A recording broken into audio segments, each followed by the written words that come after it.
not many of us have survived 100 years. Your family built this company from the ground up, and now, for the first time, there's not a Hassenfeld on the board. How does that sit with your family? Does it kind of get you right here? First of all, I didn't really consult with the family. No, it was time, because it's a new generation, it's a new way of thinking, and as long as I'm part of some of the decision making, in the sense of, for someone who's lived in a company of tradition, humanity, and taking care of our people, all I want to be able to affect is the culture, the ethic, and the morality, and to make sure that we understand that no matter all of these wonderful toys that we make, the only way we have those toys is by having great people. And if you take care of your people,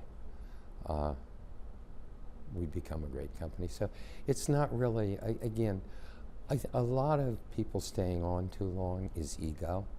I still have a say, but I have to be careful, because the one thing I haven't done, which I don't want everybody to listen to me on necessarily, is I've never actually sold Hasbro stock. Okay. So I'm one of the largest shareholders. So I have to be careful, because we're living in a different time of activism and things, and I don't want people on the outside to think that personally I'm affecting decision making. The only thing that I can affect is really the morality and the ethic. So as a major shareholder, can you make sure that Hasbro does stay in Pawtucket? I can't. I wish I had a crystal ball. Look, we started in both Providence and Central Falls, and then majored in Pawtucket. I think the way the world's going, I don't know. I really don't know. Rhode Island has been wonderful to us. I personally love Rhode Island. I'll fight to keep us always here. But again, that has to be a board decision at the end of the day. Do you think that there's a chance that it would move? No. No, okay. Not in the short term that I know of. So how would you summarize the amazing mark that your family has made on this world? Tradition. When I say tradition, we were really a family. We would be at my grandparents' every Friday night, the whole family. There might have been 20, 25 of us. And on Sundays, we'd go see my other grandmother, who was in a wheelchair. And every night, Mom, Dad, Steve, Ellie, and I, we all had dinner together. We watched the news together. We talked what was going on in our lives and in the world. So there was a tradition growing up of always being a family, understanding where we came from and how lucky we were, because what many people will never understand is my dad was the most incredible person in the world. But when Dad died, we were having problems. We were only about a $70 million company. We had lost $7 million. But Dad left a letter that was the most important letter for me. He said, "Son," to Steve, Mom, Ellie, and I believe in living charity. Give while you're alive and bring a smile where you can, because you never know if the organization you're giving to will change. And as you give out into the future, you might not want to be having given to that organization. So we always grew up in a family. I showed you a story of a little girl who had written about a woman. I don't know how many people my grandparents and my uncles and my dad sponsored, from whether it was Poland, whether it was Germany, whether it was Austria, to come to the United States. But that's a tradition I continue.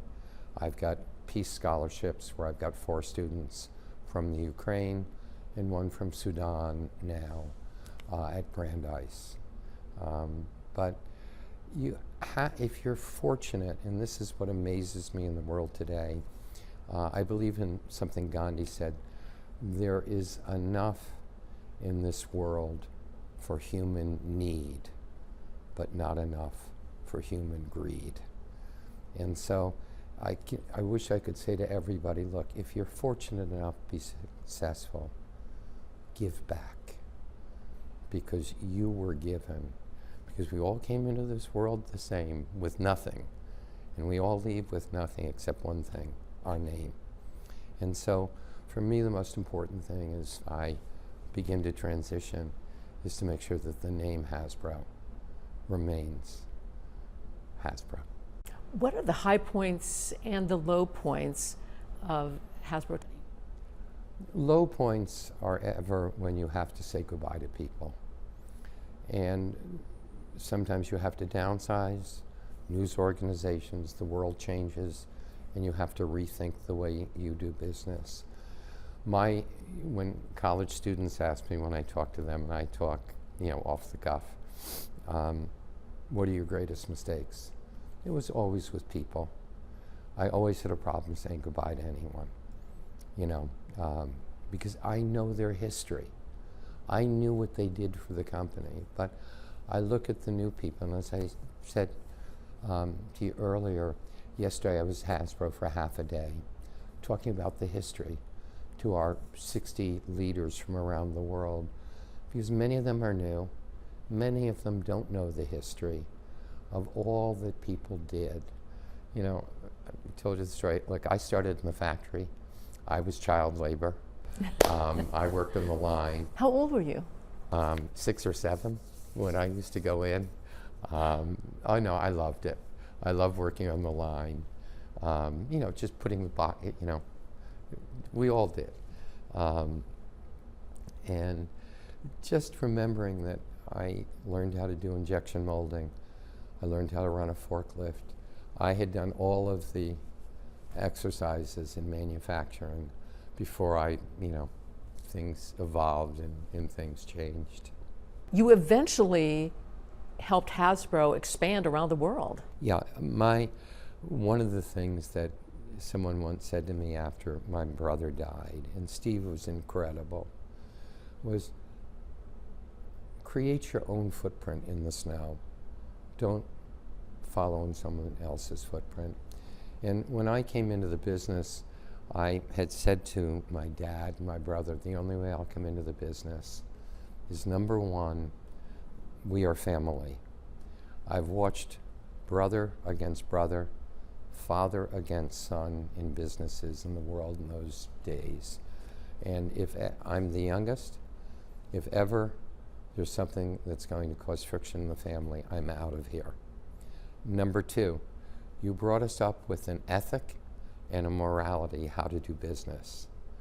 And, as my dad used to say, son, in business, there are 2 different people you can work with. Only work with people you're willing to break bread with. Because if you're willing to break bread, there will always be problems, but you'll find a solution. If it's only about money, the lawyers will make a lot off of you. But, there was so much learning that came from, dad and mom, of giving back, but being sensitive.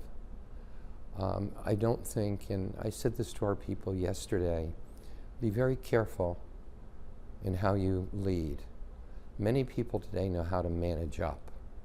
They don't know how to manage down. Only manage as if you were the person you were talking to. A lot of that comes from Chinese, where you cannot yell at anyone in public because you lose face. But, and I said to them, the other thing that you have to learn is, as my wife says to me, God gave you 2 ears to listen with, not to talk with. Listen well, communicate well, and remember, you're from all over, this group is from all over the world. And we are an American company, in the sense governed by American law. But I said, remember one thing, as you go to another country, it's a different history, different culture, different religion, different language. Don't put your American values on other societies, which are much older than ours. Learn about their culture and take what we have and learn how to make it work. To make toys, you need factories. How has Hasbro been able to improve the factory conditions for workers? For me, that's easy. Not as much here because we no longer have factories. But about, I'd say, 15, 20 years ago, I went to the industry. There were always articles about Santa's sweatshops in China and the abuse of the workers. And my mother came to me and said, "This isn't us." I said, "No, Mom, trust me, it's not." But she said, "What are you going to do about it?" And I was fortunate enough that I had been chairman of the toy industry. I was regarded fairly well globally because of having set up our global operations. I could almost go anywhere. And what I ended up doing was going to the International Council of the Toy Industries and creating a labor standard for the entire world, one labor standard for people that work in factories. And I took time, not really time off from Hasbro, went around the world, raised $5 million to set it up from every country that was involved, went to China, and human rights was a very sensitive issue, needless to say, in China, but the Chinese also don't like to lose face. And after 1 or 2 tough days of negotiating, the Chinese agreed to let us set up what we called the ICTY Code, which was a code where all factory workers would be treated a certain way. And if there was a problem, we stood in front of the US government or we stood in front of the Chinese government, investigated the companies, and went public ourselves. And for that, we received a great deal, of respect. Today, the one thing I do know is we've raised the bar almost too high in China today. But, for a while, I was the honorary chairman of the Chinese Toy Association of 8,000 members. And still have decent relationships, but things in China have changed. Is most of your work now focused on Hassenfeld philanthropic efforts? Almost everything is Hassenfeld philanthropic efforts. The one that is most passionate to me right now is working with the Brown School of Public Health and trying to study social media and its effect on teenagers. When we learn from the Surgeon General that almost 30% of 13 to 17-year-old girls have contemplated suicide, we've got problems. I sit on the Brown, I'm honored to be able to sit on the Brown Board of Trustees, and I know that we're counseling more and more students on, depression and anxiety. Now, when I went to college, I had anxiety like you did when you had to take a final exam. I had depression when my parents found out, before I found out how poorly I did. But today it's different, and a lot of it is because of social media. So one of the things we hope to do in November is actually convene academics from across the world and other people, hopefully in Washington, to bring us all together to study this, because it's not just, TikTok and Facebook. It's the algorithms that when people begin to communicate on TikTok and make negative comments, they get taken down further and further and further. Just don't forget, we're affiliated. We have Hasbro Children's Hospital, which was a dream. And it really was a dream, not only of mine, but I must say, it started with my brother, and we worked together on the whole design and everything, and then Steve never saw it open. Steve died before that. And we also are, I think, the second or third largest giver to the Women's Infant Campaign to upgrade women's and infants, because we were all born there at Lying In. And it's the premier women's health for the state of Rhode Island, and it's so important. And then, because in philanthropy, I've always, if I start with Hasbro for a minute, we were the ones that created what's called the triple threat. The triple threat was giving philanthropy within your communities. Number two was giving in kind, toys, whether it be orphanages, foster care, whether it be disaster areas. But number three, what we started was, we were one of the first companies, I think, in America, and it's been written up, to create where we would pay our employees 4 hours a month to do volunteer work in the community or go on volunteer missions. And then when it came to corporate philanthropy, I believed that, you know, sometimes CEOs would direct where the philanthropy would go, sometimes to help social status or whatever. But rule of thumb, our giving must go back to those that made us, which are family and children, and to the communities we live in. And so, we've done a lot in Rhode Island. We've done a lot in, you know, with Operation Smile, with so many things. And obviously we have a wonderful children's hospital in New York called the Hassenfeld Family Children's Hospital. Every Christmas we give toys at Hasbro Children's Hospital. It used to be, oh my God, and then you go around room to room to room, and you realize how lucky you are. The problem is, unless you have misfortune, most people don't think it's going to happen to them. And what you end up seeing in a children's hospital, and what you go through, makes you think a little bit differently. You have a big heart, don't you? Well, yeah, and as I say to people, you know, when you're raising money, get your hands dirty. Don't just give to this organization. Go and live on the street. I've lived in a refugee camp for over a week. I've lived on the street, just trying to understand the thing that we're faced with, the epidemic in mental health right now. That's one that's a little bit more difficult for me to comprehend, because I don't think I'm bipolar, in the sense I don't know what it means to be this one day and the next day or the next hour different. You know, when we started to work on autism, if you go back 10 years, 1 in 14,000 children were diagnosed with autism. Today it's more like 1 in 35. And you know, as I get older, the only thing I want to be is a catalyst for positive change.